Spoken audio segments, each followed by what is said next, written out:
Freight Friday. I am your host, Cassandra Gaines. We are here. We made it. Another Friday. Get your beer. Let's go, people. Let's figure it out. First of all, we have to talk about a few things. Okay, so what's happened this week? Today, that's me, Cassandra Gaines, host, Mad Gaines Live. As you all know, I am a transportation lawyer, and I worked in-house counsel, and I was outside counsel. I did lots of litigation, and I created this product called Carrier Sure, and I did a demo today. If you're interested in seeing it, join. You can find it on my LinkedIn page or on my YouTube page. I swear on my life, if I am fuzzy, if I have a fuzzy camera, I will literally throw myself on the floor because technology has hated me all day long. Anyhow, I did a demo today and Chandler joined me from Next Exit Logistics and we laughed so hard. I want you to just watch the first like 10 minutes of the demo and then you don't have to watch anymore, but you will laugh. Just watch it. We are going to have not Next Exit Logistics. Now I got that stuck in my head. We got Next Trucking with us today. I love this trucking company. I have known them for, I think, like 3 years now. Good, sharp, smart people. But I come to you unbiased, very neutral. Like, they have a lot of sexy marketing. They have big VC behind them, big PE, whatever the fuck it is. It's a lot of good money, right? We need to know, are you another one of those smoke and mirror companies? That's what the big point of this is going to be. We're going to get to know their VP of sales as well. First, I want to make sure to remind everybody, as I always do, because I love conferences. And Freightways has the best conference. They do have a Chattanooga conference coming up in October. I know it's June. We're talking about October, but whatever, summer goes by so fast. I want you to plan for it now and be in Chattanooga with me at the Freightwaves conference.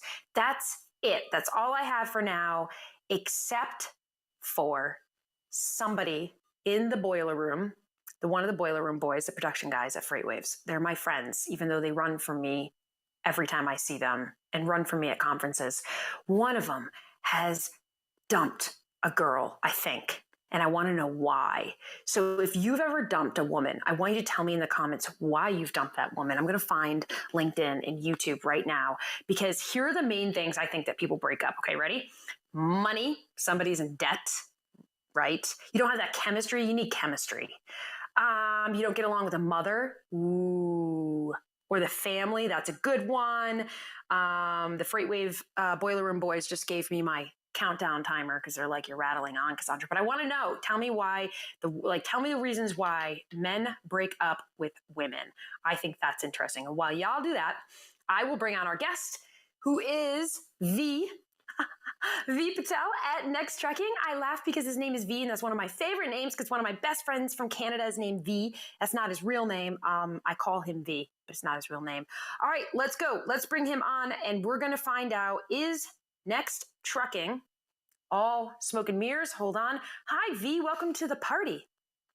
Hi, Cassandra. Thanks for having me. It's funny, my initials are VP, and I'm the VP of sales, so, maybe it's meant to be. Who knows? I think it's meant to be. No. You know what? And you know what? Soon, no. You need to have a bigger title than that. You're going to go further than that. You're going to be SVP, CEO, all those bad things, president, board, all that shit.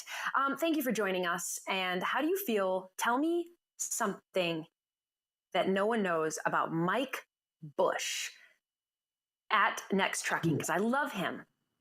But tell me something, like, he's so nice. Does he have a temper? No, he doesn't have a temper. I got to say, so we were just at an event here in Chicago. He has no fear. Mm-hmm. He will go up to anyone at any time and talk about anything. And I would like to say I'm extroverted, but this is like next level. And he's like that guy. He'll just kind of walk into that group and hover and then jump in and say, hey, I'm Mike Bush. I'm with Next. I love it. I like those people.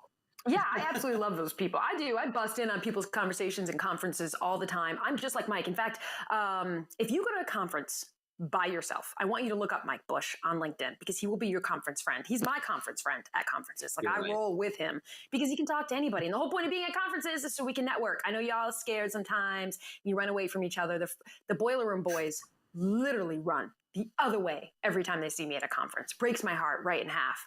But most of the time, people do not. I love it. So, all right, V, I know that this is what I did to get you on the show. I lied. I told Mike you were going to come on.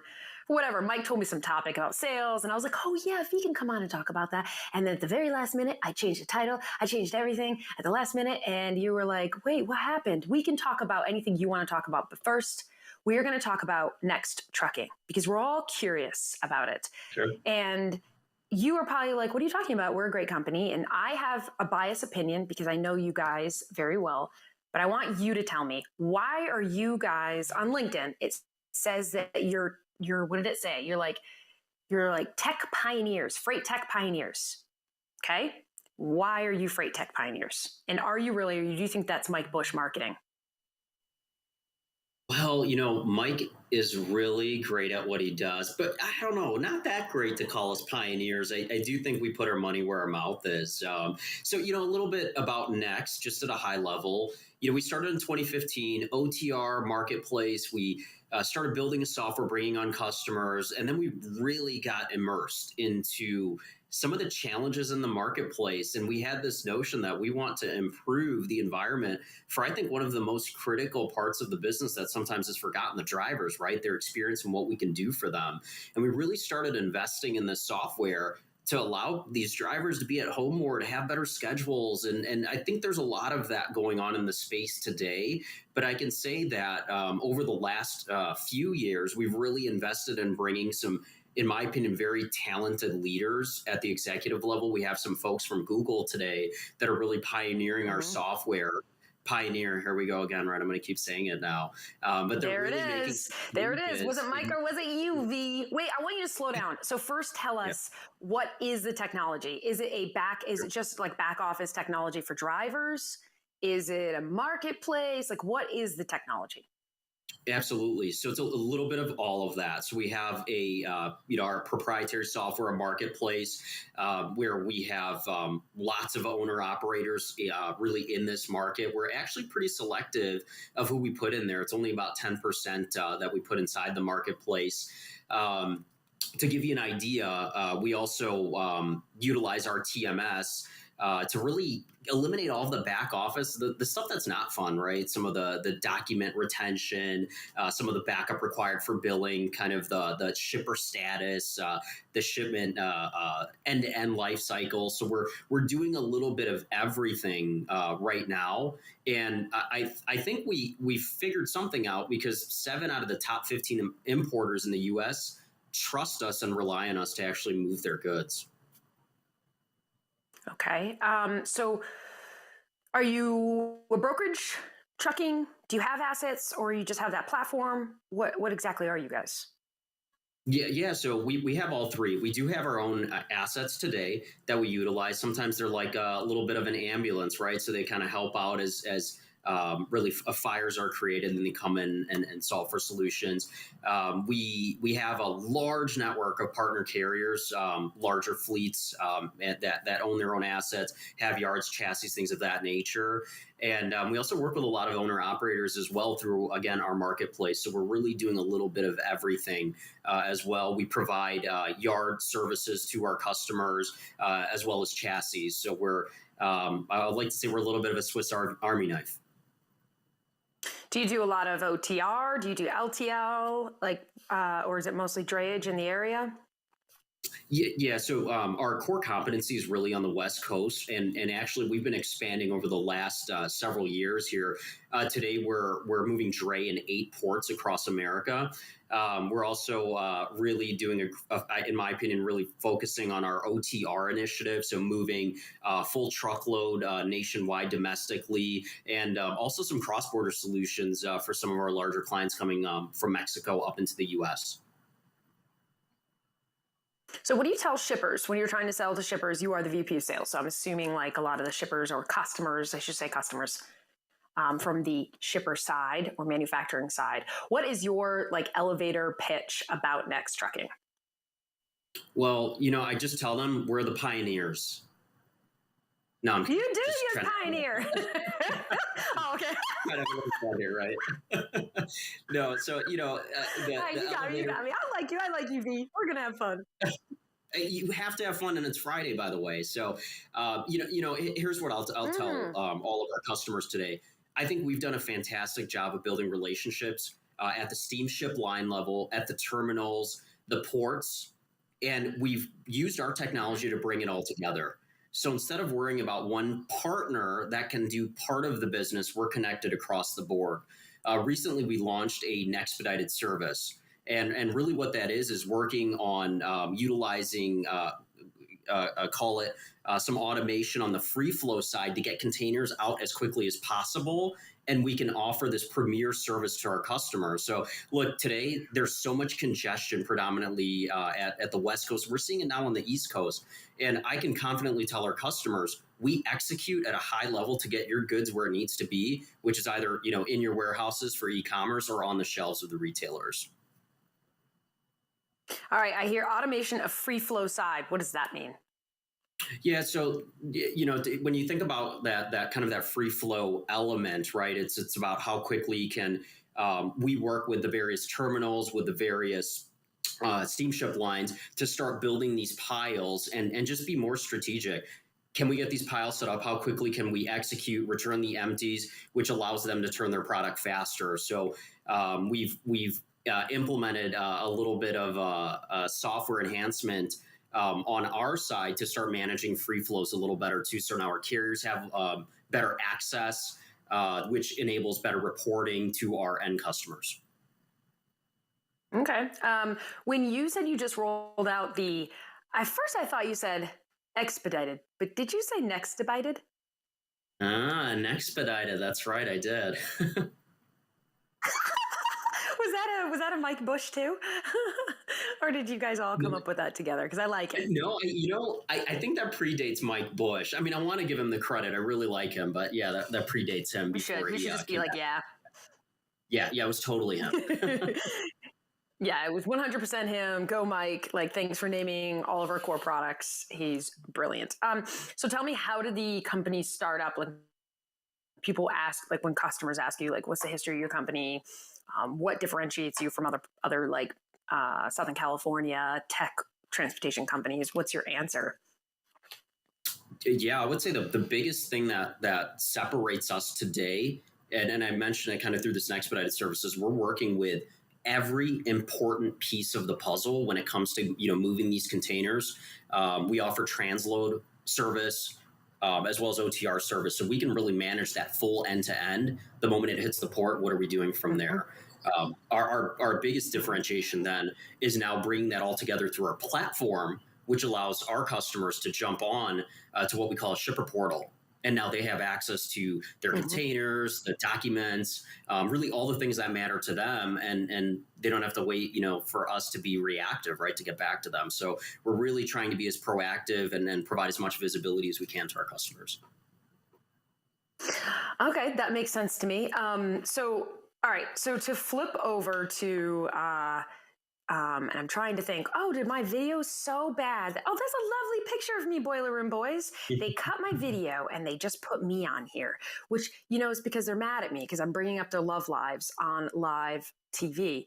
Because I'm trying to figure out what's going on, and I'm nosy. So Andrew Teal, Charles Long, Matt Fink, my favorite, Matt Fink, over at they're on YouTube and they're chatting away, but nobody wants to talk about why, like the main reasons men break up with women. They're avoiding me. They say it's a bad topic, I swear. So Matt Fink says nextibited makes me want to say next carrier. Matt also says convoy equals laying off folks. Any pressures, concerns associated with softening the market? Ooh, that's actually a good question. V, do you want to take that question? Yeah, I could. So actually, that just came up recently. We're having a town hall right now where they're discussing that. I think as the market softens, what we're doing is really being more aggressive with acquisition of customers, right? We need to stay busy. We need to keep our drivers busy. So we're putting a heavy emphasis on one, how do we improve our software to capture a larger market share? We are not in the business of wanting to lose our talent. We've invested quite a bit of time and money to bring these folks on. And as a leadership team, we're really committed to that growth. I know that's kind of a macro level answer. But look, at the end of the day, makes sense. Folks are still buying, right? And we really need to, continue to help support the life cycle with our clients. Yeah, it makes complete sense to me. It's just interesting what's going to happen, what's going on in the market, and as we continue, who's been able to survive and be lean. Because as we all know, the market goes up and then it goes back down. This is transportation. When it's up, we got to be ready for it to go down. It's so funny to me. And we saw this back in 2020. A lot of my friends, such as Matt Fink and Charles Lung and Andrew Teal, saw this in 2020 where it was down, then it was back on. So it's kind of annoying.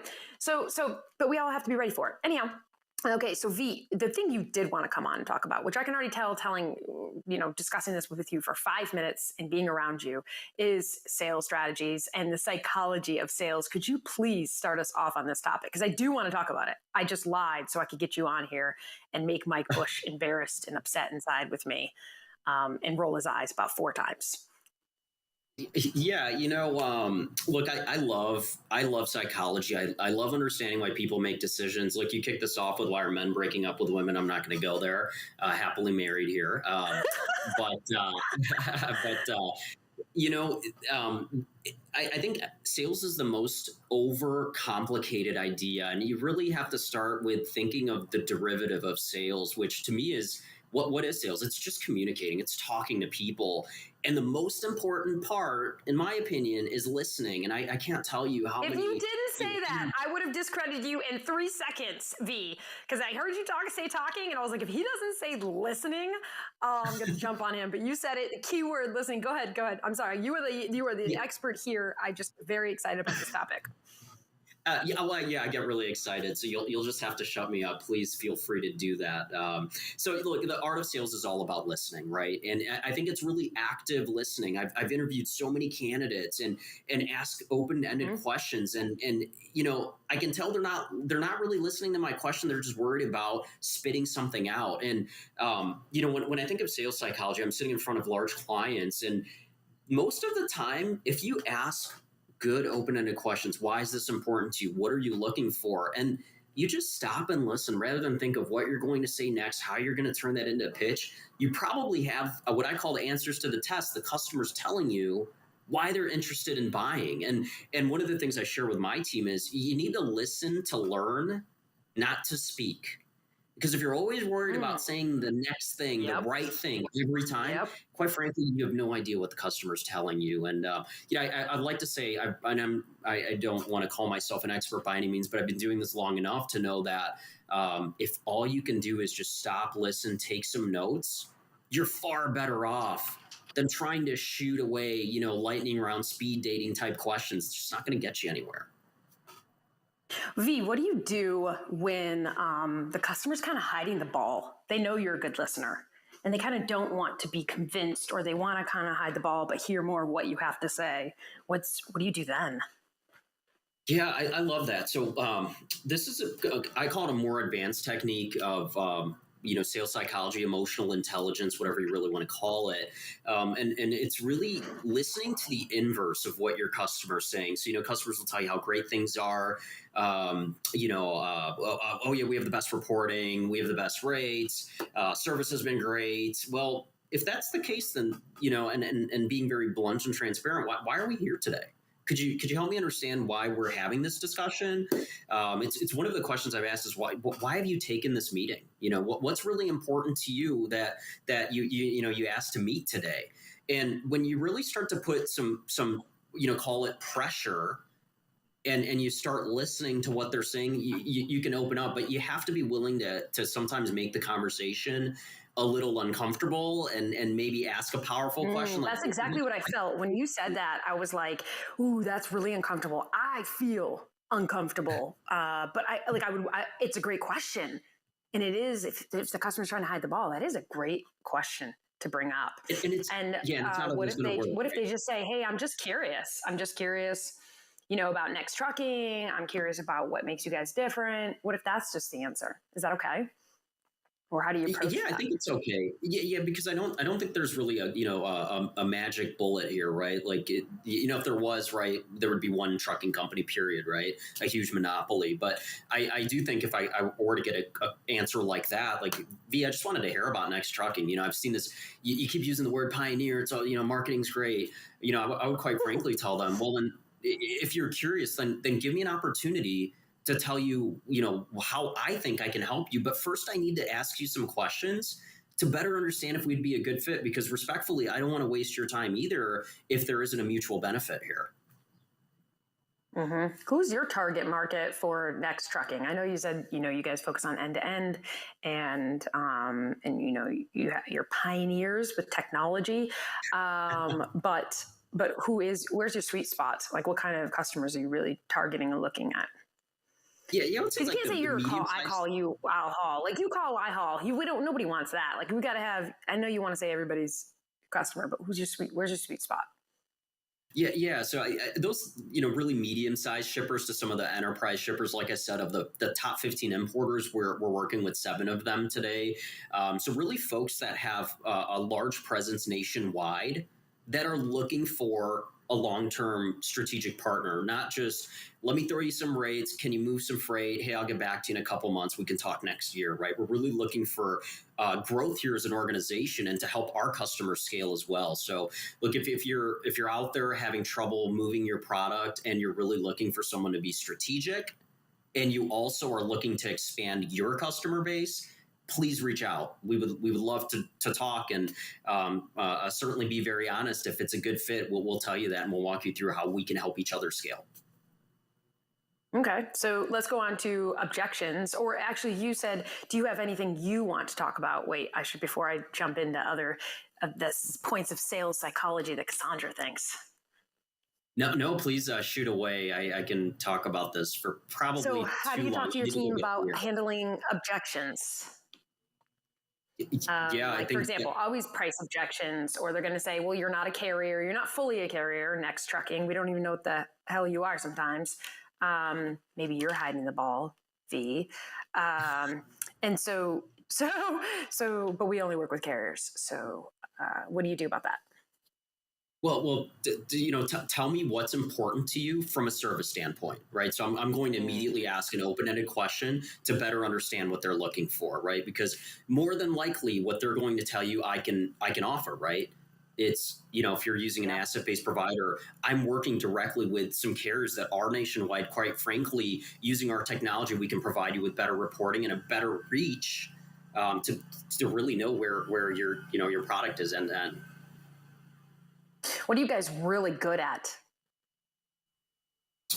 I've been here at Next, and I think what we're really good at is making commitments to customers and seeing them through.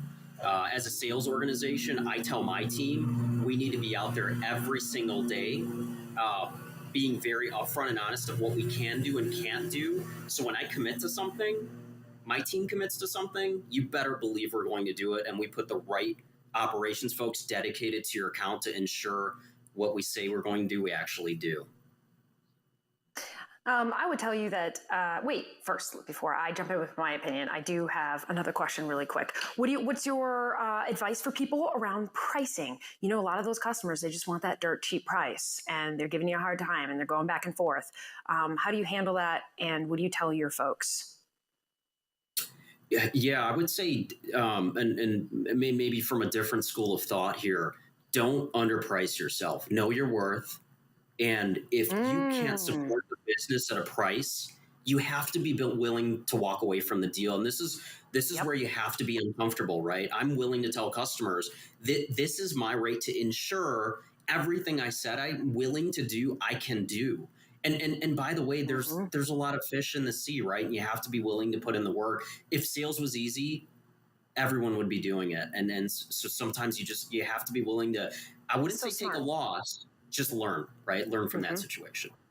And know your costs too. I know you know your value, know your value to your customers, but know your costs as well. I think it's important. A lot of people don't, especially carriers. I think that is such good advice that you just gave. I'm very excited to have you with me. The reason why I brought Next Trucking on is I do know a lot of people like to wonder why like Next Trucking says they're pioneers, but every time I have worked with your company, the individuals that I have been put in touch with have been very smart, driven, want they like to perfection. They've been very impressive. I'm so impressed by you guys every time I'm with you. So I see why you're pioneers. I see it. Thank you very much for joining us. I hope you have a great weekend, and I hope everybody stays out of trouble and don't drink too much beer and don't break up with girlfriends and boyfriends, and be nice, because y'all need to be here next Friday for Mad Gains Live and check in on the Boiler Room Boys. Now the question is, what are the Boiler Room Boys going to do when I have 20 seconds left? What are they going to do with that time? Because they usually cut me off early. So I'm going to sit here and wait for the Boiler Room Boys. I hope they're scrambling, or maybe they're all drunk. I hear Frey typing. Oh, Frey. All right, have a good weekend, you guys. I love picking on my Boiler Room Boys.